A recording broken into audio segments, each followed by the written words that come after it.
আমি বিশ্বাস করি আল্লাহ তাআলা যা করেন অবশ্যই আমাদের মঙ্গলের জন্য করেন। আসসালামু আলাইকুম, কেমন আছেন সবাই? আশা করছি সবাই ভালো আছেন। আসলে আল্লাহ তাআলা আমাদের জন্য যা কিছুই করেন না কেন সব কিছুই মঙ্গলজনক। হোক সেটা কিছু আমাদেরকে দিয়ে অথবা আমাদের থেকে কেড়ে নিয়ে।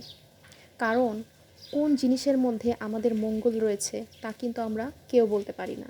ভবিষ্যৎ শুধু তিনিই দেখতে পান। সুতরাং তার উপর ভরসা করে সব কিছু আমাদের আলহামদুলিল্লাহ বলে গ্রহণ করা উচিত। এমন অনেক সময় হয় যে অনেক রকম বিপদ আপদ যখন আসে চারপাশ থেকে আমরা খুব নিরাশ হয়ে যাই, সব কিছুতে খুব বিরক্ত বোধ করি।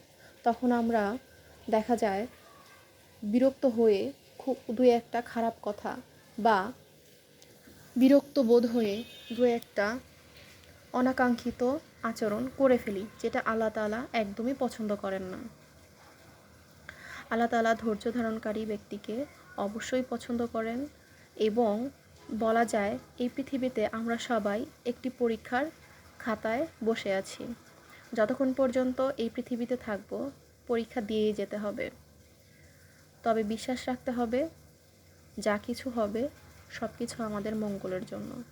আল্লাহ তাআলা যা কিছু দিবেন আমাদের ভালোর জন্য, যা কিছু নিয়ে যাবেন সেটাও আমাদের ভালোর জন্য।